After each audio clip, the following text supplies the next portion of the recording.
Shalom, selamat pagi anak ibu semua. Bagaimana kabarnya hari ini? Masih semangat ya? Hari ini akan kita mulai pelajaran kita dengan pelajaran seni, budaya, dan prakarya dari tema 8 yang judulnya Bumiku. Nah, kita masuk pada subtema 1, perbedaan waktu dan pengaruhnya. Pada subtema 1, kita akan belajar mengenai interval nada. Nah, pada tema-tema sebelumnya kita juga sudah pernah mempelajari tentang interval nada. Nah, hari ini Ibu akan juga mengulangi kembali mengenai interval nada.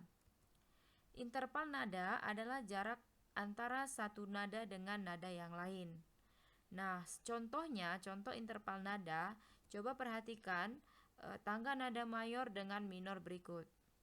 Pada tangga nada mayor memiliki interval nada yaitu 1, 1 setengah, 1, 1, 1, dan setengah.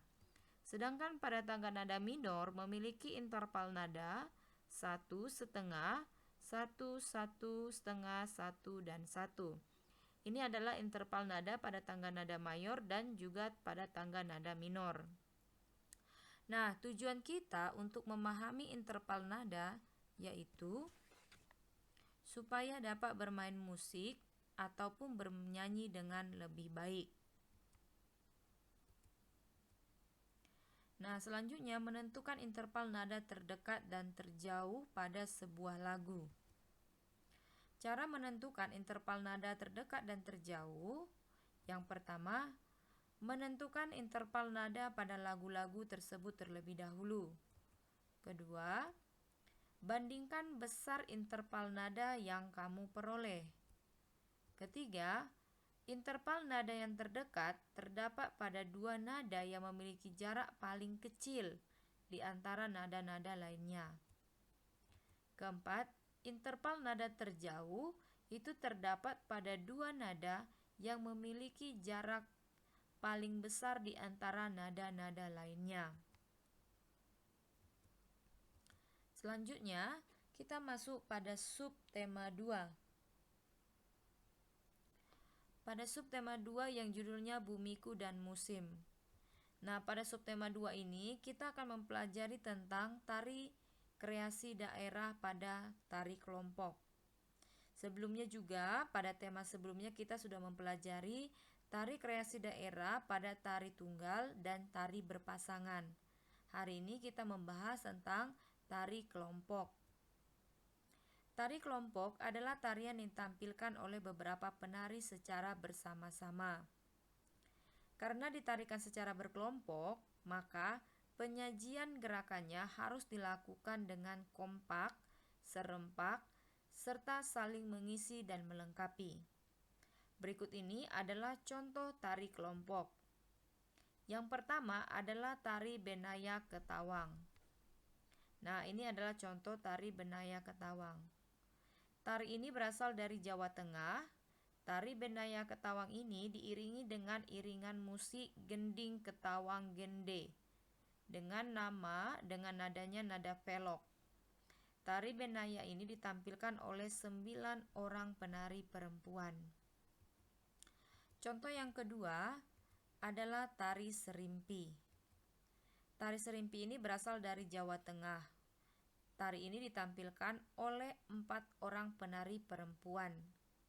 Pertunjukan tari serimpi diiringi oleh alat musik gamelan. Contoh yang ketiga adalah tari Pakarena. Tari Pakarena ini berasal dari Sulawesi Selatan. Tari ini ditampilkan oleh 4-7 orang penari.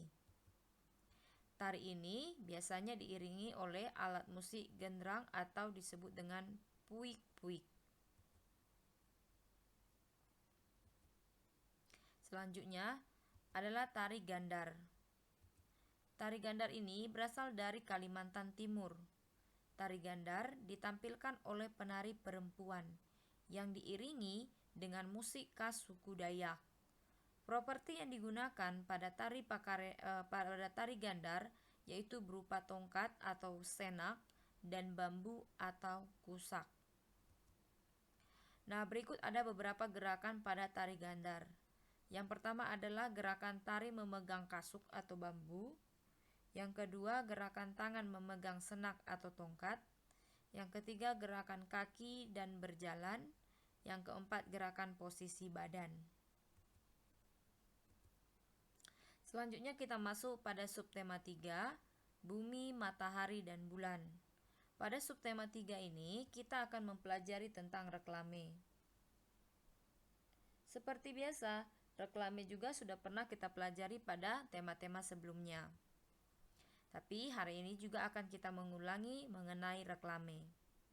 Reklame adalah suatu karya seni rupa yang bertujuan untuk memberikan informasi kepada khalayak ramai tentang suatu barang atau jasa, atau dapat juga berisi ajakan dan anjuran. Tujuan reklame adalah untuk menawarkan barang atau jasa. Nah, jenis reklame itu ada dua. Yang pertama, reklame komersial. Reklame komersial ini bertujuan untuk menawarkan barang dan jasa. Reklame harus dapat menggerakkan keinginan orang untuk membeli produk yang diiklankan. Yang kedua, reklame non-komersial. Reklame non-komersial bertujuan untuk mengajak atau mengimbau orang lain untuk melakukan sesuatu. Nah, berikut ini adalah contoh-contoh reklame. Yang pertama adalah baliho. Baliho adalah reklame yang berisi gambar atau tulisan menarik dan informatif dengan ukuran yang besar yang terletak di tempat umum dan strategis.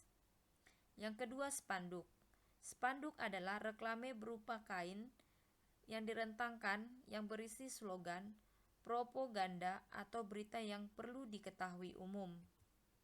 Yang ketiga, iklan. Iklan adalah pemberitahuan kepada khalayak mengenai penjualan barang atau jasa yang disampaikan melalui media massa.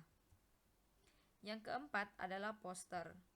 Poster adalah jenis reklame berupa gambar dan tulisan yang dibuat semenarik mungkin pada kertas dan ditempel di tempat-tempat umum yang strategis. Yang kelima adalah embalase. Embalase adalah jenis reklame yang ditempatkan langsung pada kemasan produk dan berisi informasi-informasi mengenai produk tersebut. Selanjutnya adalah brosur.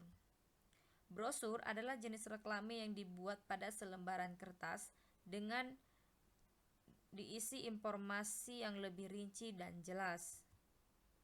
Brosur digunakan oleh perusahaan atau organisasi tertentu untuk menawarkan suatu produk, layanan, atau program kepada masyarakat umum. Brosur banyak dibagi di tempat-tempat umum, misalnya seperti di mal, pasar, pertokohan, dan jalan-jalan besar. Nah, berikut ini adalah beberapa hal yang harus kita perhatikan pada saat kita akan membuat reklame. Yang pertama, reklame harus memuat topik kegiatan yang akan dilakukan. Yang kedua, reklame harus memuat waktu dan tempat kegiatan yang akan dilakukan. Yang ketiga, harus menggunakan kata-kata yang menarik dan mudah dipahami. Nah, anak-anak ibu, demikianlah pembelajaran kita hari ini pada tema 8, yaitu terdiri dari yang pertama kita mempelajari tentang interval nada. Pada subtema 2 kita mempelajari tentang tari. Pada subtema 3 kita mempelajari tentang reklame. Nah, untuk selanjutnya sebagai latihannya, nah tersini ada 5 soal. Yang pertama, apa yang kamu ketahui tentang interval nada? Kedua, apa perbedaan interval nada pada tangga nada mayor dan pada tangga nada minor? Ketiga, tuliskan 4 contoh tari daerah berkelompok beserta daerah asalnya. Keempat, tuliskan dan jelaskan 5 jenis reklame. Kelima, tuliskan hal-hal yang perlu diperhatikan saat membuat reklame. Nah, demikianlah pembelajaran kita hari ini, seni budaya dan prakarya dari tema 8. Silakan kerjakan di buku latihannya, langsung ditulis soal dan jawabannya. Selamat mengerjakan, Tuhan Yesus memberkati. Shalom.